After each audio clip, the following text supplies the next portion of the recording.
Hello students, मैं Ravi sir. Class 12 के लिए आज लेसन 4 प्रोच से the home coming compose by written by Rabindranath Tagore. Rabindranath Tagore ने इस कहानी को लिखा एक गांव के पृष्ठभूमि को देखते हुए कि गांव में एक बच्चा जो है कैसे स्वतंत्र रूप से टहलता घूमता मस्ती करता है और जब वो शहर आता है तो क्या परिवर्तन हो जाता है उसके जीवन में। इस तरह का उन्होंने एक होम सिकनेस पर भी इस तरह का इस पाठ में अपने कहानी में डाला है उन्होंने। तो अगर हम इसका इंट्रोडक्शन देखते हैं, क्या है इंट्रोडक्शन इसका। The story created by Rabindranath Tagore throws light on the psychology of homesickness among the children and teaches a lesson that the best way for the balanced growth of a child is that he should leave his parents। एक गांव की पृष्ठभूमि का उन्होंने एक कहानी में डाला है कि कैसे एक गांव का बच्चा जो है उसकी मनोविज्ञान को देखते हुए डाला कि कैसे वह अपने पेरेंट्स के साथ गांव में रहता है। It is the story of a child Phatik Chakraborty who is notorious boy. His mother is sent to Calcutta with his uncle where he suffers deeply, aspires from home and finally dies। इसमें एक कहानी फटिक चक्रवर्ती, एक लड़के गांव का एक लड़का है जिसके बारे में कहानी है जो बड़ा ही नटोरियस है, शरारती है और उसकी माँ जो है उसको सुधारने के लिए अपने वह भाई यानी फटिक के मामा के साथ उसको कलकत्ता भेजती है कि वहां जाए वह सुधर जाए, लेकिन ऐसा नहीं होता है। वो वहां पर बहुत सी कठिनाइयों का सामना करता है और अंत में फाइनली वह मर जाता है। घर में वापस आने को लेकर के बीमार पड़ जाता है, अकेला रहता है वहां पर। इस तरह की कहानी इसके अंदर दी गई है। अगर हम इस पार्ट को देखें तो अगर दूसरा पार्ट हम करें तो उस फटिक का विलेज लाइफ क्या था, इस पर हम अगर एक देखें, जैसे गांव के बच्चों का एक विलेज लाइफ होता है तो विलेज लाइफ क्या था फटिक का। Fatik was the leader of the group of the children and one day he did a mischief। वह रोज शरारत करता था, वह अपने गांव के बच्चों का लीडर भी था, नेता भी था। He with other children planned to shift a heavy log from its place and thus the owner would be angry and they will enjoy। उसने नदी के किनारे अपने साथी बच्चों के साथ एक एंजॉय मनोरंजन करने के लिए एक उपाय सोचा, एक प्लानिंग बनाया, योजना बनाया। एक बड़ा सा लॉग था, बड़ा सा एक लकड़ी का टुकड़ा था। उस लॉग को धक्का दे करके हटाना था और उसका जो मालिक था जब देखेगा वहां नहीं है तो ये सब एंजॉय करेंगे, मनोरंजन करेंगे। यह था फटिक का village life. His younger brother Makhan also reach there and set on that log. उसका छोटा भाई माखन यानी फटिक का एक छोटा भाई था जिसका नाम था माखन, वो आता है और उस लॉग, उस लकड़ी के लट्ठे पर जाकर के वह बैठ जाता है। The boy asked him to get up from there but he did not. बच्चे उससे कहते हैं कि तुम इस लॉग से हट जाओ, इस गठरी पर से, लकड़ी की गठरी पर से उतर जाओ क्योंकि हम लोग इसको धक्का देके कहीं और ले जाएंगे, लेकिन वह उतरता नहीं है। ही did not care for the threat that if he did not get up. वह उनकी धमकियों से डरता नहीं है, उस लकड़ी के गठरी से वह उतरता भी नहीं है। ही वुड बी बिटन। तो बच्चे कहते हैं कि वो अगर नहीं उतरोगे तो तुमको हम लोग मारेंगे। At last Phatik order to boy to roll that log. अंत में फटिक ने अपने सारे बच्चों को, गांव के बच्चों को जुटाया और कहा कि तुम लोग हमारे ऑर्डर का पालन करो और सभी लोग उस लॉग को धक्का देने लगे।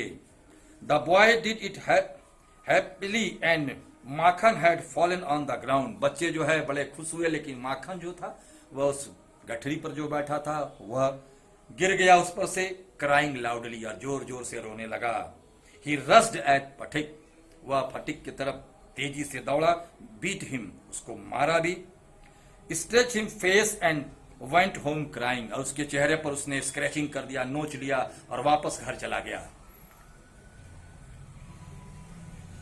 Fatik sat on the bank of the river when suddenly a man came to him from the boat। फटिक जो है चुपचाप नदी के किनारे अपने भाई से मार खाने के, छोटे भाई से मार खाने के बाद चुपचाप बैठा हुआ था। तभी एक व्यक्ति नाव से आता है। Fatik sat on the bank of the river when suddenly a man came to him from the boat। He was middle aged। वह अधेड़ उम्र का व्यक्ति था।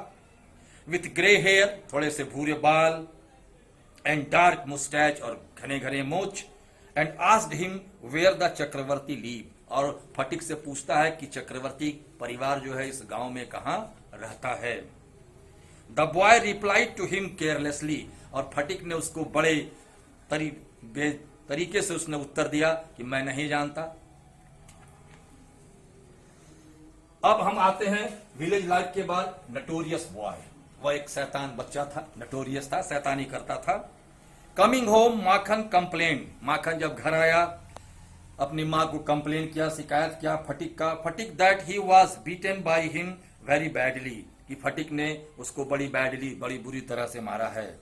Hearing this in anger Phatik rushed again at Makhan showed blow of him mercilessly, अपनी माँ के सामने फटिक का जब वो शिकायत किया कि फटिक ने मुझे मारा, जबकि फटिक ने उसको मारा नहीं था, तो फटिक जो है गुस्से में अपने छोटे भाई को मुक्कों से प्रहार करने लगा। Mother separated him with great difficulty, उसकी मां ने बड़ी मुश्किल से उन दोनों को अलग किया। In the mean time the grey haired stranger reached there and the mother was surprise, तभी वह व्यक्ति जो फटिक को मिला था नदी के किनारे, ग्रे हेयर वाला, वह घर के सामने खड़ा है। उसकी मां उसको देख करके बड़ा आश्चर्यचकित हो गई।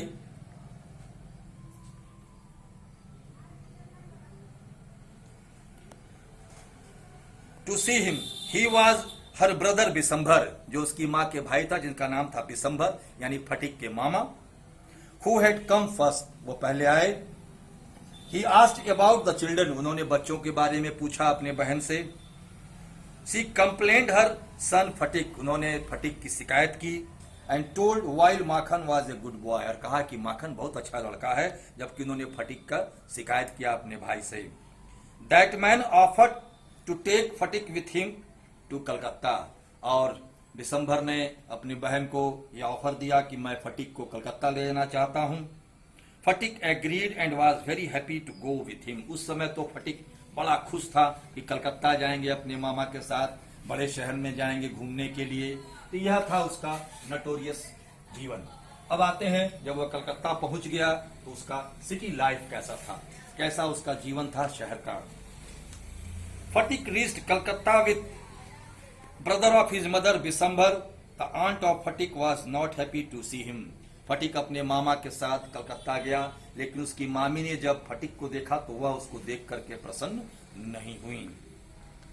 She did not welcome this 14-year village boy, उन्होंने अच्छी तरह से उस 14 साल के उम्र फटिक 14 साल की उम्र के लड़के यानी फटिक का उन्होंने अच्छी तरह स्वागत भी नहीं किया।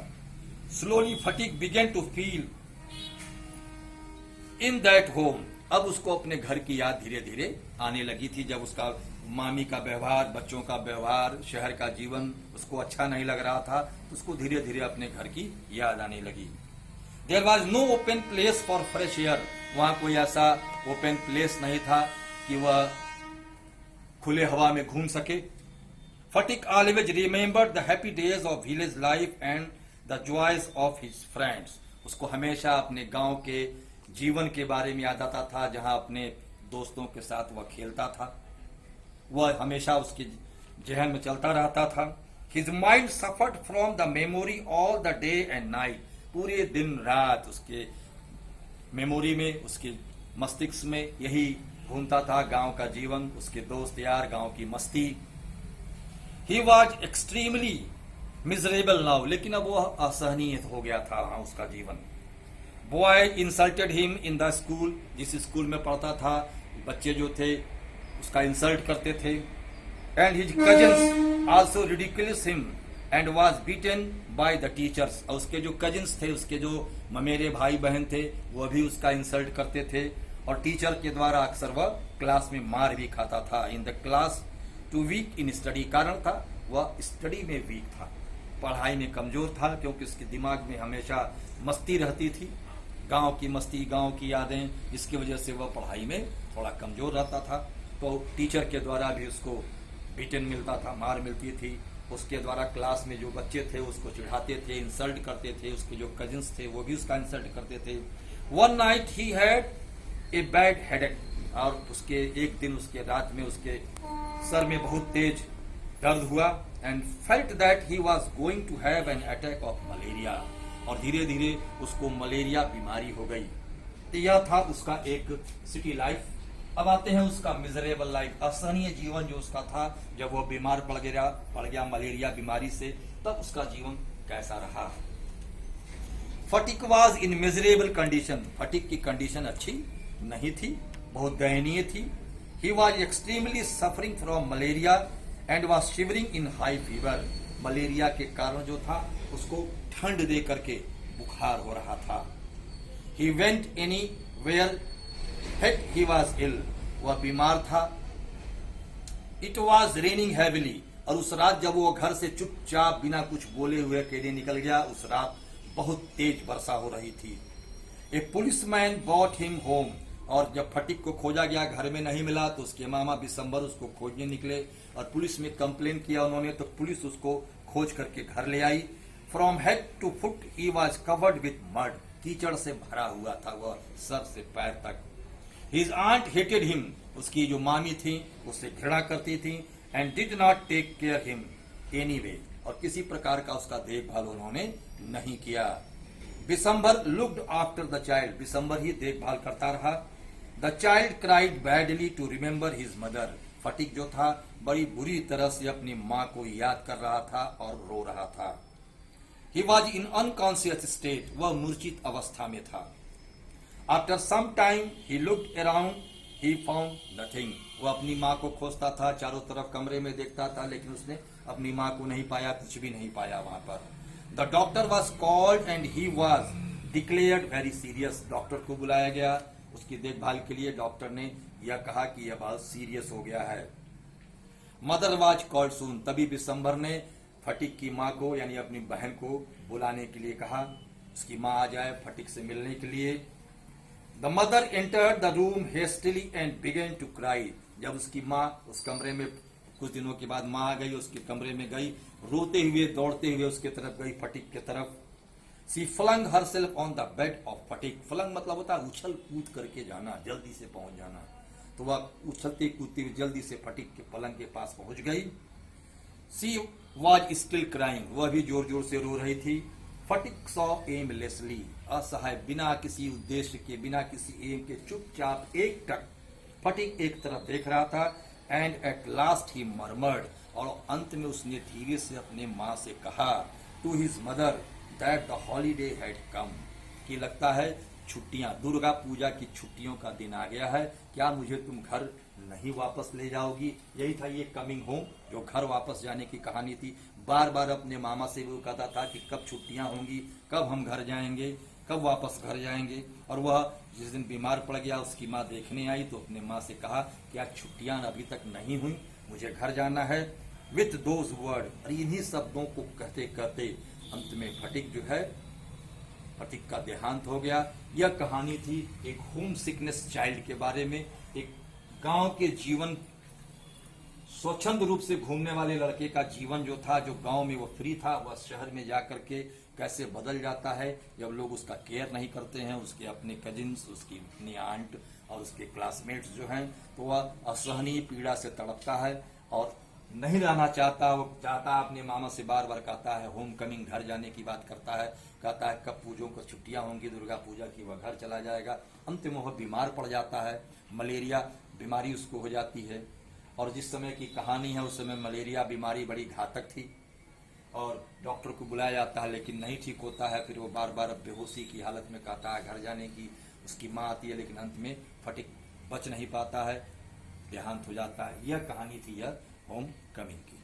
अब अभी हमने पढ़ा था होम कमिंग पार्ट को, अब इसका हम शॉर्ट आंसर देखते हैं पार्ट 2 में। अगर हम इसका क्वेश्चन बनाते हैं, describe the fight between Phatik and Makhan, Makhan और फटिक के बीच में किस तरह का एक फाइट, लड़ाई हो गया था। आंसर देखते हैं। Phatik and Makhan are two brothers, दोनों भाई थे। One day Phatik decided to roll a heavy log away from its place, एक दिन फटिक ने यह निर्णय लिया कि एक हैवी लॉग, एक लकड़ी का बहुत टुकड़ा जो है, उसको वो लोग रोल करके कहीं और ले जाएंगे। Makhan came and set on it but did not move and fell on the ground, so he got in anger and beat Phatik. यह था लड़ाई का कारण। माखन उससे उतरता नहीं है और बच्चे जो है उसको धक्का दे देते हैं, माखन गिर जाता है और एंग्री में वह फटिक को पीट देता है। यह दोनों भाइयों के बीच की एक लड़ाई थी। दूसरा एक प्रश्न देखते हैं, what happened when Phatik reached home. Phatik जब घर पहुंचा तो कौन सी घटना घटी। When Phatik reached home, his mother blamed him that he had beaten Makhan again. कि जब वो घर पहुंचा तो उसकी माँ ने कहा कि तुमने आज अपने छोटे भाई माखन को पुनः मारा, and refused to hear him. और तुम सुन भी नहीं रहे हो। फटिक blows on Makhan and the mother separated him with great difficulty. तब माखन ने गुस्सा होकर के अपने भाई को मारा, बड़ी मुश्किल से उसकी माँ ने उन लोगों को अलग किया। तीसरा प्रश्न है, how did his aunt behave with Sphatik.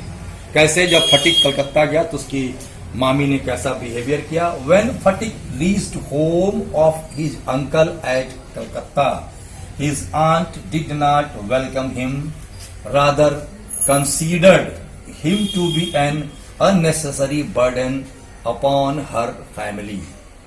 She hated and rebuked him and thought him stupid, ugly and careless village boy. वह जानती थी कि यह एक stupid, ugly और careless village boy है, इसलिए उन्होंने उसका स्वागत नहीं किया। एक बर्डन है, बोझ है उनके ऊपर। What was reaction created by Fatik's aunt when his book was lost? उसमें एक बार फटिक की किताब जो है वह गायब हो जाती है तो क्या रिएक्शन था उसकी मामी का। Scolding him, scolding मतलब डांटना, and she said him that he was ugly, careless and stupid village boy. She could not buy for him a new book because she had to look after her family. उन्होंने कहा कि हम तुम्हारे लिए नई किताब नहीं देख सकते, ला सकते, इतना पैसा हमारे पास नहीं है क्योंकि हमको परिवार भी चलाना है। पांचवा प्रश्न देखते हैं, What was the result of continuous humiliation of Fatik? Since Fatik was always rebuked by his aunt, हमेशा वो डांटती थी उसकी मामी, he could not concentrate on his studies, इसलिए वो अपने पढ़ाई को ज्यादा कंसंट्रेट नहीं कर पाता था। He could not answer the question in the class, so the teachers punished him, his cousins insulted him. यह था इस पाठ का एक शॉर्ट आंसर। तो यह पाठ आप शॉर्ट आंसर लिख लीजिएगा। यह पाठ हमारा होम कमिंग जो है अब पूरा होता है।